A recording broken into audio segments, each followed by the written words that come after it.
सारे इशू है जिसके लिए हमने सोचा कि भी सभी लोग इकट्ठे हों, सब अपने व्यूज़ दें, अपने शरा मशवरा दें, इसको कैसे निपटा जाए, ऐसे लोगों से कैसे निपटा जाए और इन लोगों को कैसे चुप कराया जाए और इन लोगों की मतलब नेक्स्ट कभी आगे कंप्लेंट ना करें, ऐसा कुछ इनके लिए कोई सोल्यूशन निकाला जाए। भाई साहब से हमने यही निवेदन किया है कि किसी तरीके से ये जो प्रॉब्लम सभी को हो रही है, धीरे धीरे बढ़ती जा रही है प्रॉब्लम, ये रिजॉल्व हो किसी तरीके से। थैंक्स। बहुत बहुत धन्यवाद नरेश जी।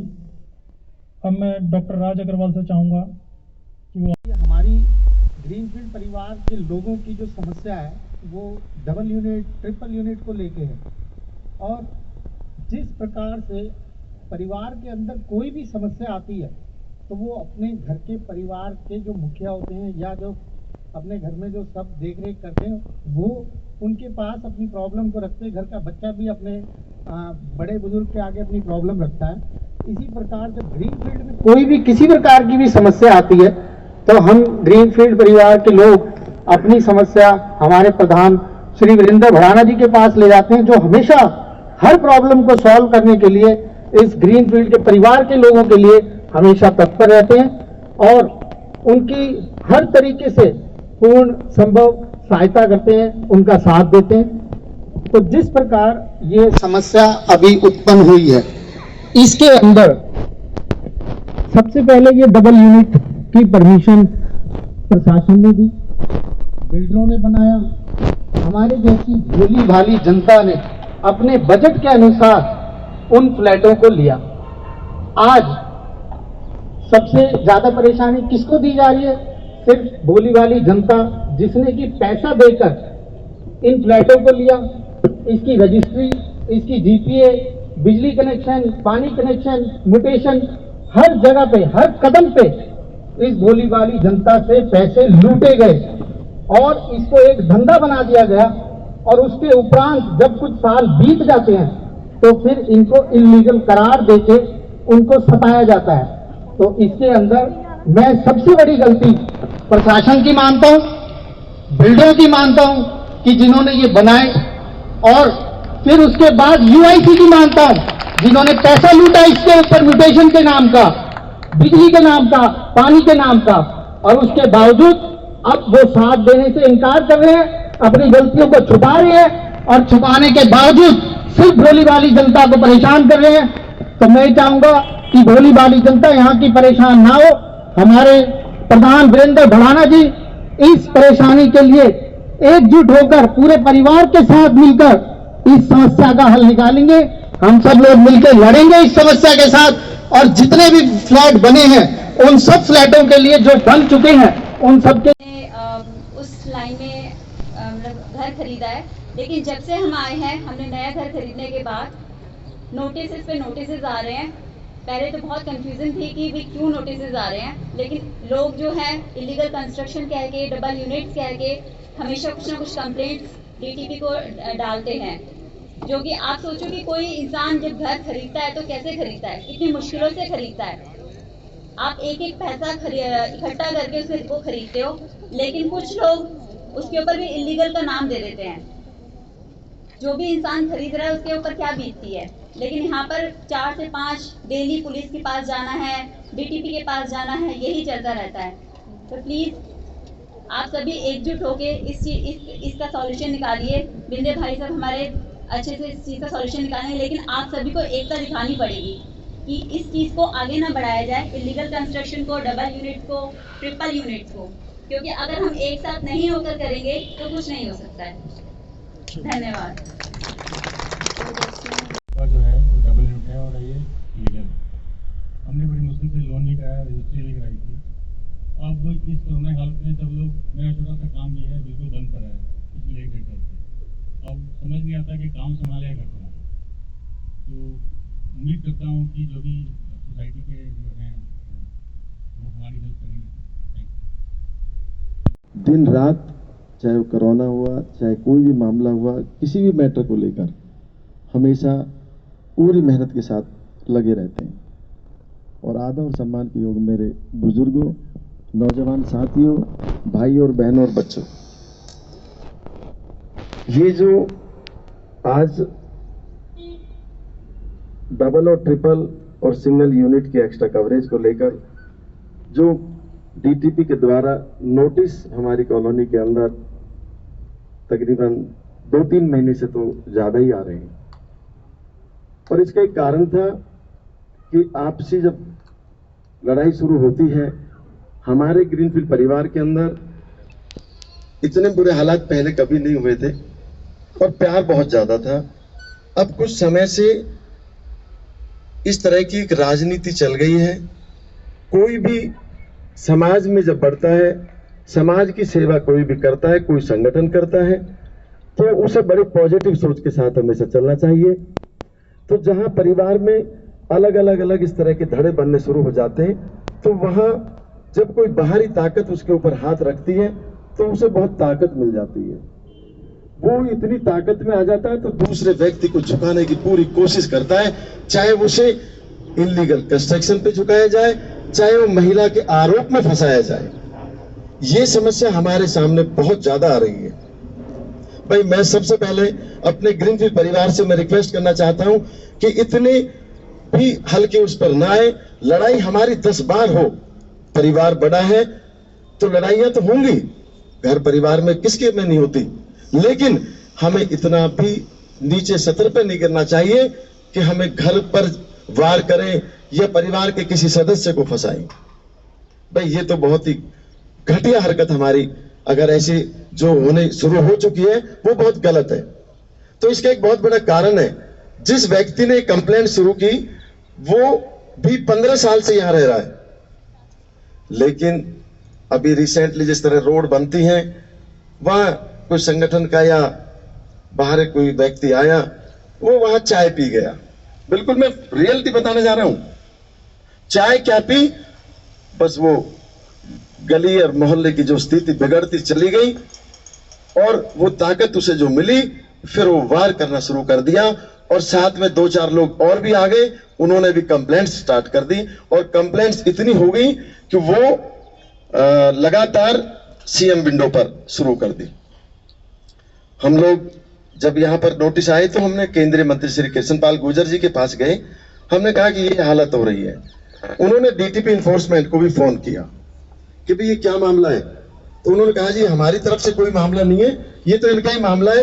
अब तो ऐसा लगता है कि ग्रीनफील्ड की समस्या एक तरफ और फरीदाबाद की समस्या एक तरफ, शिकायतें इतनी आ रही हैं, अब हमें नोटिस देना पड़ रहा है और अब ये तोड़ना हमारी मजबूरी हो चुकी है। सीएम विंडो के अंदर ये कंप्लेंट जा रही है। माननीय मंत्री जी ने उनको कहा कि फिर तो पूरी ग्रीनफील्ड टूट जाएगी। इसमें तो 20% तो सिंगल है, 20-25 जो भी है, बाकी तो 70-75% तो डबल और ट्रिपल ही है। तो उनको उन्होंने थोड़ा डायरेक्शन दिया कि ये चीज नहीं करनी। ये बात कई महीने पहले थी और वो मामला रुक गया, लेकिन कंप्लेंट करता जो थे वो लगातार सीएम विंडो में डालते रहे और स्थिति इस टाइम ये आ चुकी कि बहुत सारे लोगों को अधिकारियों ने समझाया कि अब हमारे हाथ से निकल चुकी है डोर, अगर हो सकता है तो आप जाएं और अपनी मीटिंग करें। इन लोगों ने मुझे भी आके सारी बात अवगत कराई और आज जो मीटिंग कॉल की गई है वो इस बात को लेकर की गई है कि आज 50 या 60 या 70 घरों में जो नोटिस आए हैं, ये कल को मानो या ना मानो भाई पूरे ग्रीनफील्ड पे भारी पड़ जाएगा। अगर इसमें कहीं भी एक मशीन चल गई, कहीं भी किसी के घर पे चल गई तो बहुत बड़ी दिक्कत हो जाएगी। तो भाई हम मन के मतभेद जो भी हैं उन चीजों को भूलकर अब इस लड़ाई को हमें ऊपर लेवल पर ले जाना पड़ेगा। हमें प्रशासन के सामने जाना पड़ेगा, हमें केंद्रीय मंत्री जी कृष्णपाल गुर्जर के पास जाना पड़ेगा, हमें और भी जाना पड़ा तो वहां तक भी हम जरूर चलेंगे। माननीय मुख्यमंत्री जी के सामने भी आज से 4 साल पहले हमने अपनी बात रखी। जो इनलीगल की बात कर रहे, पेपर वर्क हमने लगातार, जब यहां पर बहुत ज्यादा डबल और ट्रिपल बनने लगी तो हमने इसका विरोध भी किया था कि इसको रोका जाए और जो बन चुकी है उनको रेगुलाइज किया जाए। वो चिट्ठी भी हमारे पास है, हमने सरकार के सामने लगातार ये बात कही। उसके बाद जब सरकार बदली, आदरणीय मुख्यमंत्री श्री मनोहर लाल खट्टर जी से हम मिले, हरियाणा भवन में हमने जाके सारे पेपर सबमिट किए तो उन्होंने कहा कि भाई मैं अभी शपथ लिए, मैं बिल्कुल नया हूं और मुझे इसे समझने के लिए टाइम दिया जाए, मैं समझने के बाद मैं आपसे बात करूंगा। फिर हम 1 महीने बाद गए, उन्होंने काफी हद तक अधिकारियों से इस बात को समझा। रात 11 बजे तक खाना पहुंचाना, ये बहुत बड़ी बात। मैं तो उन सभी साथियों का धन्यवाद करता हूं जिन्होंने अपनी जान माल को खतरे में डालकर परिवार लगातार उनको रोकते रहे कि भाई आप लोग क्या कर रहे हैं, लेकिन वो बच्चे नहीं रुके, बहुत साथ दिया और वो 1.5 महीने चला। हमारे चाहे वो मंदिर कमेटी के लोग हैं, चाहे हमारा गुरुद्वारा है, ये लोग समय समय पर जब भी कोई भी परेशानी कॉलोनी में आई तो हमेशा हमारे गुरुद्वारे के द्वारा, मंदिर के द्वारा, हर जगह हर व्यक्ति की सेवा में हम सब लोग खड़े रहेंगे। तो ये परिवार के अंदर बहुत अच्छाई की बात है। सिर्फ ये बुराई जो निकली है, ये छोटी छोटी बातों को लेकर कुछ लोगों की सोच ऐसी होगी, उससे गड़बड़ सारी हुई है। वरना ग्रीनफील्ड परिवार, सच्चाई तो ये एनसीआर में भाई नाम तो है, परिवार की अच्छाई भी है। पॉजिटिव सोच के लोग मैक्सिमम यहाँ पर हैं, थोड़े बहुत परिवार में होते हैं। मैं तो प्रार्थना करता हूँ प्रभु से, हे प्रभु उन लोगों को सद्बुद्धि दे कि परिवार को न तोड़े, इससे नुकसान है। ये छोटी छोटी लड़ाइयों को घरों तक न लेके जाए। तो भाई इसी मंच से मैं उन लोगों से भी अपील करना चाहता हूं कि भाई वो ऐसा काम बिल्कुल ना करे। लड़ाई लड़े, छोटी मोटी बातें होती 10 बार होंगी, लेकिन इस तरह की हरकत नहीं करनी चाहिए। मैं इन्हीं शब्दों के साथ आप लोगों का बहुत बहुत धन्यवाद करता हूं। आप लोगों ने जो आज साइन करें, आपको मैसेज आएगा। तकरीबन 50 लोगों का एक डेलीगेशन 2 दिन में या 3 दिन में जो भी हमें टाइम दिया जाएगा, उसमें हम आप लोगों को लेकर जाएंगे और ये बात प्रशासन में रखकर ही हमारी जान बचेगी और कोई रास्ता नहीं है और सब कुछ ठीक रहेगा। परमात्मा और जब परिवार इतना अच्छा है हमारा, इस ताकत को बना कर रखो तो सब कुछ ठीक रहेगा। इन्हीं शब्दों के साथ आप सभी का बहुत बहुत धन्यवाद और यहाँ आने पर आप सभी का अभिनंदन और स्वागत और बहुत बहुत धन्यवाद। बहुत लंबे समय के बाद ये ग्राउंड में आज तकरीबन यहाँ काफी लोग आए हैं, नहीं तो यहाँ हर साल 2-2, 3-3 कार्यक्रम होते थे, पूरा ग्राउंड भरा रहता था। इस महामारी ने लोगों को घरों में घुसा दिया। बहुत बहुत धन्यवाद। परमात्मा इससे जल्दी छुटकारा मिले हमें इस महामारी से, ताकि हम यहाँ पर अच्छे अच्छे कार्यक्रम, इस परिवार मिलता जुलता रहे, खुशियां मनाते रहे। अब तो ये महामारी और बताने जा रहे हैं कि जो आप सरकार के द्वारा देख रहे हैं कि तीसरी लहर की भी उम्मीद है, उसके लिए भी गवर्नमेंट भी तैयारी कर रही है और हमने भी बहुत सारी तैयारियां कर ली हैं। कैंप भी लगाए हैं, कंसंट्रेटर वगैरह हमने सब इंतजाम काफी कर लिए हैं, सिलेंडर वगैरह भी कर लिए हैं और बहुत सारा मटेरियल हमारे पास इस टाइम रखा हुआ है। भाई पूरी कोशिश करेंगे कि भाई इस महामारी से भी बचाव इस ग्रीनफील्ड परिवार कर रहे। इन्हीं शब्दों के साथ मैं आपका बहुत बहुत धन्यवाद करता हूँ। भाई वीरेंद्र भड़ाना जिंदाबाद, जिंदाबाद। भाई वीरेंद्र भड़ाना, आप संघर्ष करो, हम आपके साथ हैं। सभी लोग एक साथ हाथ उठा करके बोलेंगे, प्रधान जी संघर्ष करो, प्रधान जी संघर्ष करो, हम आपके साथ हैं। संघर्ष करो, संघर्ष करो, हम आपके साथ हैं। बहुत बहुत धन्यवाद प्रधान जी, जैसा कि आपने हम लोगों को आश्वासन दिया और साथ और सहयोग जो आपका हमेशा मिलता रहता है, तो इसके लिए भी आपका बहुत बहुत धन्यवाद। मैं 1-2 लाइन कह करके अपनी बात को विराम दूंगा कि कुछ इस कदर बुनेंगे हम अपनी कामयाबी के धागे, कुछ इस कदर बुनेंगे हम अपनी कामयाबी के धागे कि एक दिन अच्छे अच्छे झुकेंगे ग्रीनफील्ड परिवार के आगे। प्रधान जी, ये जो समस्या पैदा हुई है, इसका समाधान है क्या, ये बताओ। नमस्कार जी। देखिए, समाधान तो बिल्कुल है। ये जो मामला उठा है डबल और ट्रिपल यूनिट का, ये तो 15 साल पहले भी गलत कामों को रोकने की बात हमने सरकार को कही थी और उसके बाद में जैसे ही सरकार चेंज हुई, भारतीय जनता पार्टी की सरकार आई, आदरणीय मुख्यमंत्री जी मनोहर लाल जी से हम मिले, तो ये गलत कामों पे उन्होंने फिर रोक लगवाई और डबल और ट्रिपल को रोककर हमने ये बात कही सरकार को भी आप इसको रेगुलाइज करें। ये बात हमने बहुत टाइम पहले कह चुके थे, रिटर्न में सारी चीज़ें दे दी थी। उसके बाद सिंगल यूनिट स्टार्ट होगी, सब यहाँ पर गलत काम बंद होंगे। आज 15 साल बाद सरकार के द्वारा नोटिस कॉलोनी के लोगों को देना शुरू कर दिया और अधिकारी भी चाह नहीं रहे, लेकिन इस तरह की शिकायतें चली जिससे वो मजबूर हो गए।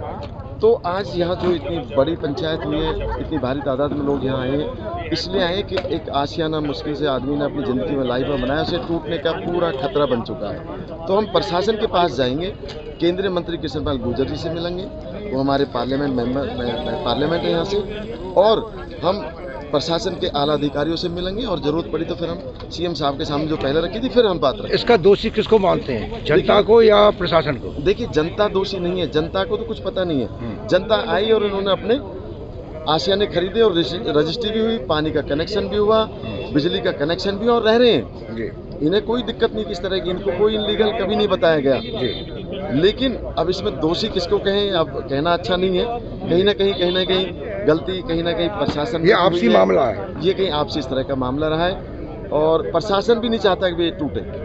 तो इसका हल आपस में बैठ के नहीं हो सकता? देखिए, बहुत कोशिश की है यहाँ के रेजिडेंट्स ने, जो शिकायतकर्ताओं को, वो उनकी भी डबल और ट्रिपल में रह रहे हैं, लेकिन वो है कि मेरा एक टूटे दूसरे की दो टूट जाए, वो स्थिति इन लोगों ने अपना ली है। और अपने दुख से दुखी नहीं है, दूसरे के सुख से दुखी है। दूसरे के सुख से दुखी है। और ये थोड़ा सा उन लोगों पर बाहरी कुछ छुट भैया नेताओं ने उनके ऊपर हाथ रखा और एक राजनीति करने के लिए पॉलिटिकल कोई इशू ये बनाया हुआ है? पॉलिटिकल सिर्फ इशू इसलिए बनाया है कि अभी सामने चुनाव आ रहे हैं और वो आदमी यहाँ से चुनाव लड़ने की तैयारी कर रहा है। वो यहाँ से वैसे भी पहले भी चुनाव लड़ा है, मुझे कहना नहीं चाहिए, मैं उसका नाम नहीं लेना चाहता मन से, और उस वजह से ये एक नया बीज बो दिया कि ताकि जनता आए और निगम में जाके, हुड्डा में जाके इस बचाने के लिए मुहिम में हम आगे बढ़े कि हमने आपके घरों को बचाया।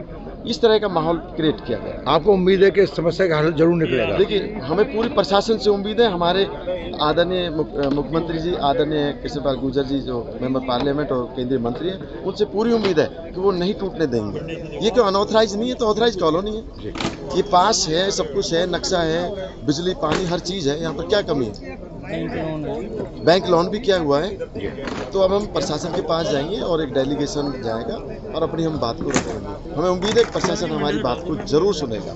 बहुत बहुत धन्यवाद। फोकस न्यूज़ से बात करने के लिए आपका प्रधान जी बहुत बहुत धन्यवाद। फोकस न्यूज़ का भी मैं धन्यवाद करता हूँ कि हर हमारी समस्याओं को मीडिया के माध्यम से आप लोग उठाते रहते हैं। आपका बहुत बहुत धन्यवाद।